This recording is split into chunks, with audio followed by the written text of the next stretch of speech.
ମହାଭାରତ ଯୁଦ୍ଧର ଶେଷ ପର୍ଯ୍ୟାୟ ଭୀମଙ୍କ ଦ୍ୱାରା ଦୁର୍ଯ୍ୟୋଧନର ଜାନୁଭଗ୍ନ ହୋଇ ସେ ଯୁଦ୍ଧକ୍ଷେତ୍ରରେ ପଡ଼ିଛନ୍ତି। ଜୀବନର ଅନ୍ତିମ ମୁହୂର୍ତ୍ତ, ଜୀବନ ଯିବା ଉପରେ। ଏ ଖବର ଯାଇ ରାଜଅନ୍ତଃପୁରରେ ପହଞ୍ଚିଲା। ଯେତେବେଳେ ଦ୍ରୌପଦୀ ଏ କଥା ଜାଣିବାକୁ ପାଇଲେ ଯେ ଦୁର୍ଯ୍ୟୋଧନର ଅନ୍ତିମ ସମୟ, ତାଙ୍କ ମନରେ ଗୋଟିଏ ପ୍ରଶ୍ନ ବାରବାର ଉକି ମାରୁଥିଲା। ତେଣୁ ତାର ଉତ୍ତର ପାଇବା ପାଇଁ ସେ ଦୁର୍ଯ୍ୟୋଧନ ପାଖକୁ ଗମନ କଲେ। ବାଟରେ ଭୀମଙ୍କ ସହିତ ଦେଖା ହେଲା।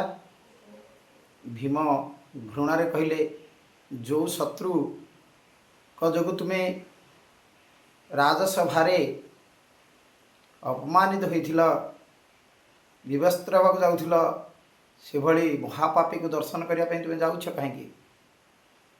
ସେ କହିଲେ, ମୁଁ ସେଥିପାଇଁ ଯାଉନି ବା ଅନୁକମ୍ପା ବା ଦୟା ଯୋଗୁଁ ଯାଉନି, ଯାଉଛି ମୋ ମନରେ ଗୋଟିଏ ପ୍ରଶ୍ନ ଉଙ୍କି ମାରୁଛି, ସେ ପ୍ରଶ୍ନର ସମାଧାନ ପାଇଁ।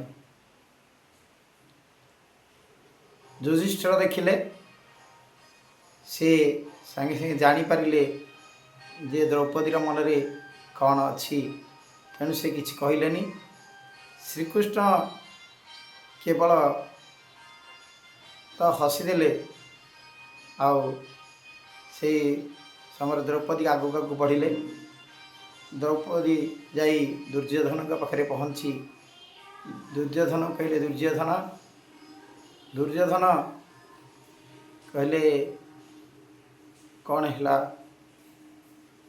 ନା, ମୋ ମନରେ ଗୋଟିଏ ପ୍ରଶ୍ନ ଉଙ୍କି ମାରୁଛି ଯେ ଆପଣ ବର୍ତ୍ତମାନ ତ ଶରୀର ଛାଡ଼ିବାକୁ ଯାଉଛନ୍ତି। ତେଣୁ ଶରୀର ଛାଡ଼ିବା ପୂର୍ବରୁ ମୋତେ ମୋ ପ୍ରଶ୍ନର ଉତ୍ତର ଦେଲେ ବରଂ ଭଲ ହୁଅନ୍ତା। ତ ବାସ୍ତବରେ ମୁଁ ଖୁସି ହୁଅନ୍ତି। ମୁଁ ତୁମକୁ ବର୍ତ୍ତମାନ ତାତ୍ସଲ୍ୟ କରିବାକୁ ଆସିନି ବା କ୍ଷମା ଦେବାକୁ ଆସିନି। ମୁଁ ଆସିଛି ମୋ ପ୍ରଶ୍ନର ଉତ୍ତର ପାଇବା ପାଇଁ। ତ ଦୁର୍ଯ୍ୟୋଧନ କହିଲେ, ତାହେଲେ କୁହନ୍ତୁ ଦେବୀ, କେଉଁ ପ୍ରଶ୍ନ ମୋତେ ପଚାରିବେ? ତ ଦ୍ରୌପଦୀ କହିଛନ୍ତି ଯେ ତୁମର ଏଇ ଯେଉଁ ଘୃଣା ମନୋବୃତ୍ତି, ଯେଉଁ ପାଣ୍ଡବମାନଙ୍କ ପ୍ରତି ଏତେ ବଡ଼ ଘୃଣା, ଯେଉଁଟାକି ଏତେ ବଡ଼ ମହାଭାରତ ଯୁଦ୍ଧ ହୋଇଗଲା, ଯେଉଁ ମହାଭାରତରେ ତୁମର ବଂଶ ଲୋପ ପାଇଗଲେ, ଆମର ଅନେକ ଜ୍ଞାତି କୁଟୁମ୍ବ ମୃତ୍ୟୁବରଣ କଲେ, ତୁମ ମନରେ ଏତେ ଈର୍ଷା ଜାଗ୍ରତ ହେଲା କାହିଁକି?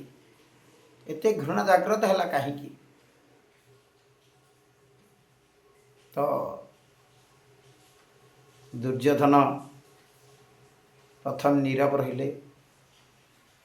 ତାପରେ ସେ ମୁହଁ ଖୋଲିଲେ ଏବଂ କହିଲେ, ଦ୍ରୌପଦୀ, ସମସ୍ତଙ୍କର ଗୋଟେ ଇଚ୍ଛା ଥାଏ। କୌଣସି ଲୋକ ସାଙ୍ଗେ ସାଙ୍ଗେ ଏତେ ବଡ଼ ଘୃଣାର ଅଧିକାରୀ ହୋଇବନି ବା ଏତେ ଶୀଘ୍ର ଏତେ ବଡ଼ ଖରାପ ଲୋକ ହୋଇପାରେନି। ତା ଭିତରେ ମଧ୍ୟ ଭଲ ହେବାର ଇଚ୍ଛା ଥାଏ। ଯେତେବେଳେ ଆମେ ସବୁ ପାଣ୍ଡବ କୌରବ ଭାଇମାନେ ସବୁ ଛୋଟ ଛୋଟ ଥିଲୁ, ସେତେବେଳେ ତ ସମସ୍ତଙ୍କୁ ଇଚ୍ଛା ଥିଲା ସମସ୍ତେ କି ଭଲ ରହିବା ପାଇଁ। ଆଉ ମୋର ବି ଇଚ୍ଛା ଥିଲା। କିନ୍ତୁ ଯେତେବେଳେ ପାଣ୍ଡବ ଆଉ କୌରବମାନେ ଯୁଦ୍ଧକ୍ଷେତ୍ରକୁ ଯାଉ ବା ଯେତେବେଳେ ଶିକ୍ଷାକ୍ଷେତ୍ରକୁ ଯାଉ, ଯେକୌଣସି ଜାଗାକୁ ଯାଉ, ସମସ୍ତେ କେବଳ ପାଣ୍ଡବ ପାଞ୍ଚ ଭାଇଙ୍କର ହିଁ ପ୍ରଶଂସା କରନ୍ତି।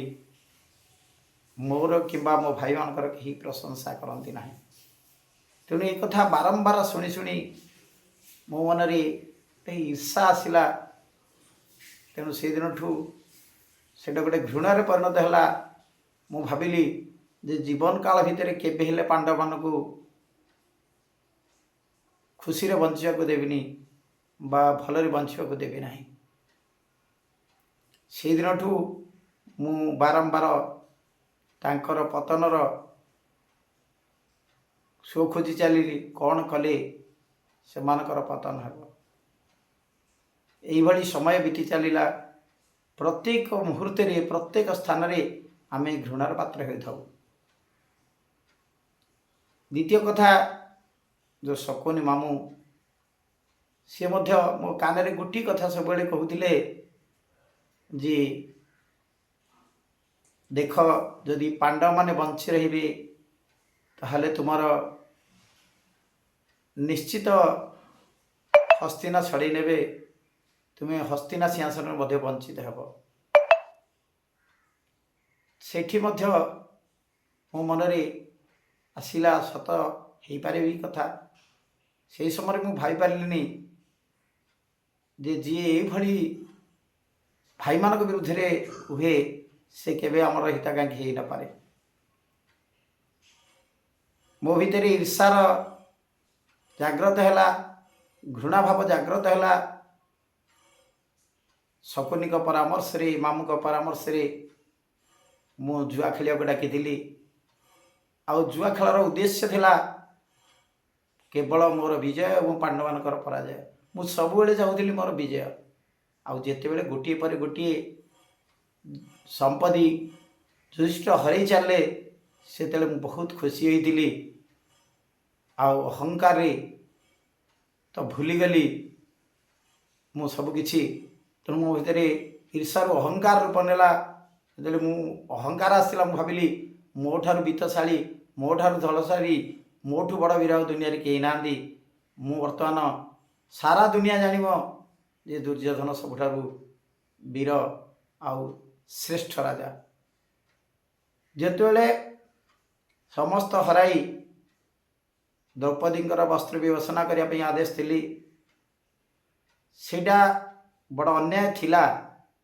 ମୁଁ ଚାହିଁଥିଲେ ସେ ଅନ୍ୟାୟକୁ ରୋକି ଦେଇ ପାରିଥାନ୍ତି, କିନ୍ତୁ ମୋ ଭିତରେ ମଧ୍ୟ ସେ ଅପମାନର ଜ୍ୱାଳା ଦାଉ ଦାଉ ହୋଇକି ଜଳୁଥିଲା। ଯେତେବେଳେ ଆମେ ଇନ୍ଦ୍ରପ୍ରସ୍ଥ ଯାଇଥିଲୁ, ସେଠି ଇନ୍ଦ୍ରପ୍ରସ୍ଥର ଶୋଭା ଦେଖି ମୋ ମନରେ ଲୋଭ ମଧ୍ୟ ଜାଗ୍ରତ ହେଇଥିଲା। ଆଉ ସେଠି ଆପଣଙ୍କୁ ଦେଖି ମୋ ଭିତରେ କାମନା ମଧ୍ୟ ଜାଗ୍ରତ ହେଇଥିଲା। ସେ ଦୁଇଟା ଯାକ ଥିଲା। ତତ୍ସହିତ ଆପଣଙ୍କର ଅପମାନ ମୋତେ ବାଧିଥିଲା। ଯେତେବେଳେ ମୁଁ ସେ ଚଟାଣରେ ଚାଲୁଥିଲି, ସେ ଚଟାଣଟା ଏତେ ସୁନ୍ଦର ତିଆରି ହେଇଥିଲା, ସେ ଜଳର ଭ୍ରମ ସୃଷ୍ଟି କରୁଥିଲା। ମୁଁ ତା ଉପରେ ଯେତେବେଳେ ଚାଲିଥିଲି ସେତେବେଳେ ଜଳ ଭାବି ମୁଁ ପଡ଼ିଯାଇଥିଲି। ଆଉ ସେତେବେଳେ ତୁମେ କହିଥିଲ ଅନ୍ଧ କା ଔଲାଦ ଅନ୍ଧ ହେ, ଅନ୍ଧର ସନ୍ତାନ ଅନ୍ଧ। ସେଇଟା ମୋତେ ବହୁତ ବାଧିଥିଲା। ଆଉ ସମସ୍ତେ ମଜାକ ଉଡ଼େଇଥିଲେ, ସମସ୍ତେ ଏ କଥାରେ ହସିଥିଲେ। ସେଇଠୁ ମୋର କ୍ରୋଧ ରୂପ ନେଇଥିଲା, ଅହଙ୍କାରରୁ କ୍ରୋଧ ଜାତ ହେଇଥିଲା। ତେଣୁ କ୍ରୋଧବଶତଃ ତ ମୁଁ ଆପଣଙ୍କୁ ବିବେଚନା କରିବା ପାଇଁ ଆଦେଶ ଦେଇଥିଲି। ସେଠି ମୁଁ ଚାହିଁଥିଲେ ଗୋଟେ ନାରୀର ଅମର୍ଯ୍ୟାଦା କରିନଥାନ୍ତି, କିନ୍ତୁ ଆପଣ ଥିଲେ ସତୀ। ତେଣୁ ଆପଣଙ୍କର ମର୍ଯ୍ୟାଦା ସ୍ୱୟଂ ପରମପିତା ପରମାତ୍ମା ତ ଆସିକି ଆପଣ ମର୍ଯ୍ୟାଦା ରକ୍ଷା କରିଥିଲେ। ଆପଣଙ୍କୁ ବସ୍ତ୍ର ଦେଇ ଆପଣ ସତୀତ୍ୱ ରକ୍ଷା କରିଥିଲେ। ବରଂ ମୋ ନାରୀର ଅପମାନ ହୋଇଥିଲା, ତାଙ୍କର ବସ୍ତ୍ର ପୋଡ଼ିଯାଇ ସେ ଉଲଗ୍ନ ହୋଇଥିଲେ। ତ ଦ୍ୱିତୀୟ କଥା, ଦ୍ରୌପଦୀ କହିଲେ ଯଦି ଏତେ ବଡ଼ ଈର୍ଷା ଜାତ ହେଲା, ତୁମ ଭିତରେ ଏତେ ମନୋବିକାର ସବୁ ଜାତ ହେଲା, ବଡ଼ କଥା ନୁହଁ। କିନ୍ତୁ ତୁମେ ତାପରେ ପରେ ପରେ ଏତେ ବଡ଼ କ୍ରୋଧ ଆଉ ଶେଷରେ ଯେଉଁ ବିବେକତ୍ୱ ହରାଇଲ, ତା କାରଣ କ'ଣ? ସେ କହିଛନ୍ତି ଯେ ହେ ଦେବୀ, ସର୍ବପ୍ରଥମେ ତ ମଣିଷ ଭିତରେ ଗୋଟିଏ ଛୋଟ ବିକାର ଜାତ ହୁଏ। ସେ ଛୋଟ ବିକାର ହେଲା ଈର୍ଷା। ଈର୍ଷାରୁ ଘୃଣା ଜାତ ହୁଏ। ଘୃଣା ପରେ ଯେତେବେଳେ ତୁମେ କୌଣସି ଜିନିଷ ଉପରେ ବିଜୟ ପ୍ରାପ୍ତ କର, ତୁମ ଭିତରେ ଅହଙ୍କାର ଆସେ। ଅହଙ୍କାର ତୁମକୁ ପଥକୁ ଟାଣି ନିଏ। ଆଉ ସେଇ ଅହଙ୍କାର ଯୋଗୁଁ ଧୀରେ ଧୀରେ ତୁମ ପ୍ରତି ମୋ ଭିତରେ କ୍ରୋଧ ଜାଗ୍ରତ ହେଲା। କ୍ରୋଧରୁ धीरे धीरे मु विवेक शून्य होगली मो मन को आयत्ते रखिपारे तेणु मन मते भूल रास्ता गोटे नाला आ मो मामू मते भूल रास्तार परिचालना करी तुम उपर प्रतिशोध नापी कही जाफल आज इति बड़ महाभारत है जो महाभारत रे मोर समस्त वंश ध्वंस बा सहित अनेक प्रियजन को हरैली किंतु हे देवी वास्तव रे छोटिया मनोविकार टीए अनेक विकार को सृष्टि करिथाए। तो छोटिया मनोविकार देखंतु केते मनोविकार मो भितर सृष्टि होइथिला। मो भितर काम थिला, कामना थिला, क्रोध थिला, तो राज्य प्रति लोभ थिला, आसक्ति थिला, अहंकार थिला, सबु किछि सहित ईर्षा द्वेष समस्त मनोविकार मो भितर उद्रेक होइथिला। जाफल तो विवेक शून्य हो जाइली मन जीत हो पारे तेणु मन मोर नष्ट होगला जाफल एत बड़ महाभारत है। तेणु हे देवी तो आज तो मरवा को जाऊँगी तेणु मरिया पूर्व प्रकृति सत कथा कहवाक जाऊँगी जे जी तो मन को कंट्रोल रखिपारे ना जी मन को आयत्ते रखिपारे ना ता भितर गोटे पर गोटे समस्त मनोविकार सृष्टि होई ताकू पतन आड़ को टाणी निए जो पतन मोर आज होइछि। तेणु मोर परवर्ती पीढ़ी यही कथा शिक्षा करने मुझे सत कथा कहवाक जाऊँगी जे मन जीत जगत जीत जदि मन को जीति पारिलनी ताले तुम भितर समस्त मनोविकार सृष्टि होई तुमको पतन आड़ को नहीं जाए।